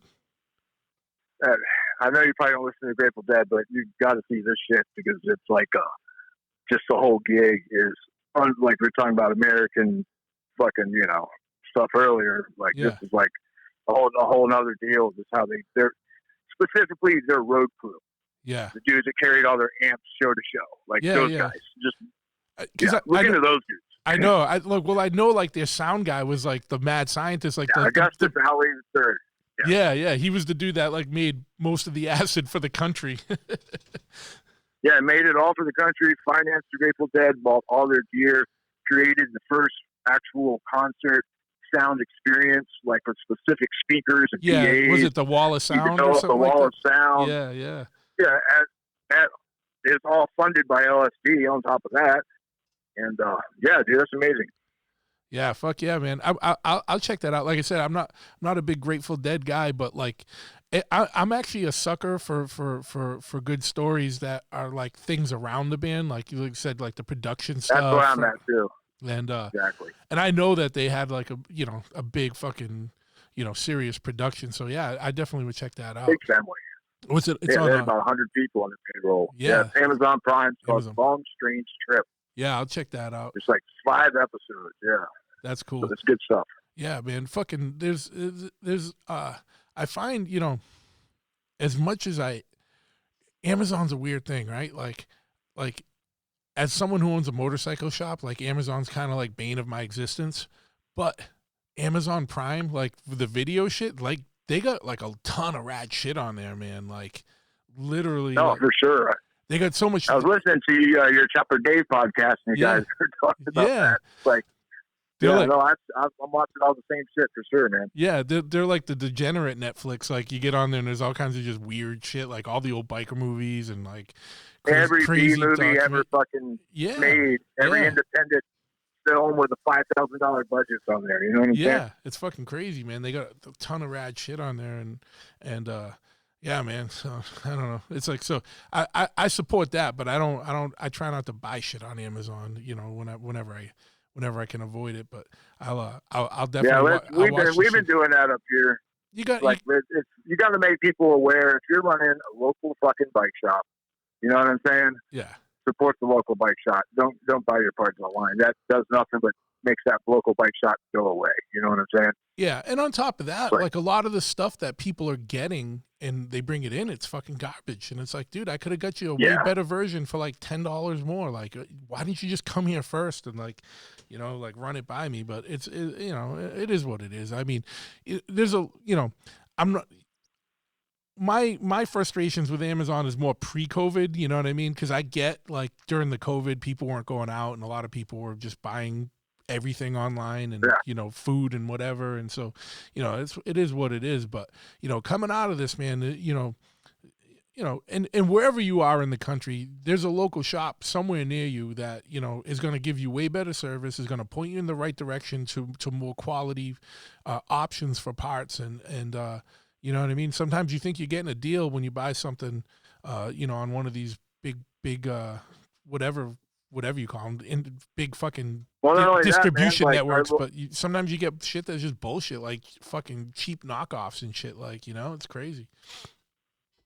Oh yeah, I think I ordered like a FXR master cylinder, and it like came without a fucking lid. I'm like, are you kidding me? Yeah. Like, what are you gonna? Just this plastic chrome thing. Yeah, what are you gonna do with that, man? You know what I mean? It's just fuck. You know, I'm like I said, I'm sure you had the lid, but you know what I mean. It's just fucking crazy. If you didn't, then you fucked. You know, and then now you gotta wait. And you I mean, it cost $70 just for the fucking. You know what I'm saying? It's like that's what I was saying about the banding. Like, relatively, man, it's so much more cheaper.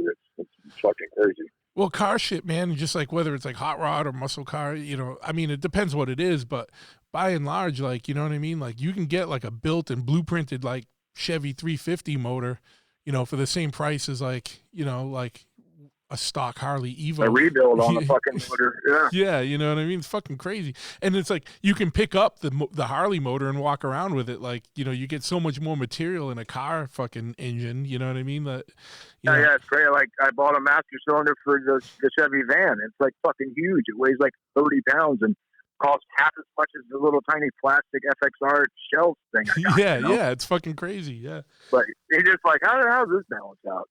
Yeah. Well, you know, obviously it's supply and demand. There's a lot more cars on the road that use that part than there are bikes probably. And I don't know. I think anything with a bike though, just has an automatic. There's more, it costs more no matter what it Recreation tax or something, you know? Oh, absolutely. Fucking, yeah, absolutely. But yeah, man, you know, what was funny was, when we were getting the Rum Runner, the trike that we got, together, getting it back on the road, it was a Survivor trike. You know, it's a Cervicar rear end, you know, mated to a panhead frame. And, you know, a lot of the shit that was on it, like for brakes and all that, was all Willys, you know what I mean? Like old Jeep Willys shit. And, and the master cylinder and all that stuff. And it was amazing to me, like the brake shoes and like the same thing, the master cylinder and all that stuff. It was like pennies on the dollar compared to what it would be if it was bike stuff. You know what I mean? Never mind if it was Harley shit. You know what I mean? Like I was totally. like, you know, brake pads are like $19 or something, and they're huge. Like there's like a massive amount of material there, and it's like, what the fuck is going on, man? It's the material. That's what I'm like. I'm like, something. Someone's making a lot of money, so that's good. Fuck yeah, man. You know, one of the things that I dig with Heavy is that you do your clothing, but you also have like, you know, your special like spark plug things or your special jewelry and stuff. Yeah, we got drug paraphernalia. Yeah. Totally. What you got anything new coming out on that front or anything? I got some. I got some new stuff coming out. You know, basically it's like I'm like repopping a lot of like 70s kind of like party supply stuff, and nice. You know, I did those Speed Kills Coke spoons, and I felt like a on the road weed pipe that looks like a spark plug, but it's a weed pipe, and little grinders, and you know, just stuff like that. You know, it's like you know, it does pretty well. I'm pretty surprised, but it's kind of that stuff is fun for me to like, you know, develop a little product, you know what I'm saying, and then like get it made and get a bunch of them made. You know, like just having your hands on in the production from just the initial idea to the finished product. You know what I mean? Yeah. Well, that was what was cool about your spark plugs, man. Like you even had like nice packaging for it and everything. It's fucking rad. Yeah, we made little spark plug boxes for them. Exactly, man. And like, yeah, I mean, you know, when I had the idea, it was just something I found hysterically entertaining. Yeah, you know And it's like just like, let's proceed with the insanity and fucking make this fucking thing. You know what I'm saying?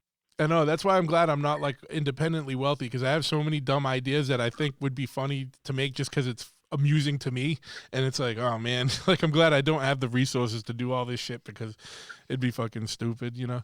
But yeah, dude, fuck yeah, man, fucking So, you know, where can is there anything else we didn't touch on before we wrap up? I mean, we've been talking for a little bit, man. Yeah, we probably didn't even get to what we were trying to touch on, but yeah, man. Just check out, you know, at Heavy Clothing on Instagram, and you know, just check it out, see what we're doing. And it's heavyclothing.com, right? Or what's for the heavy.bigcartel.com and the Big Instagram Cartel page, you can find all the links. Yeah. But Heavy Clothing on Instagram has a link to the main page too. So, Yep. But fuck yeah, man. So, anything show wise in 2021? Any plans to expand Full Tilt Boogie or anything like that, or just keeping it going as is? Not ever trying to expand everything every year, man. You know, if it grows a little bit every year, we're happy, dude. You know what I'm saying? Fuck yeah, man. So, the main thing is just keep doing it, be committed, and you know that's how things happen. Is you have to fucking beat your head. You know, you have to do it every day for years. You know, and just you know, it's just stay in your lane, keep doing your thing, man. You know. Absolutely, man.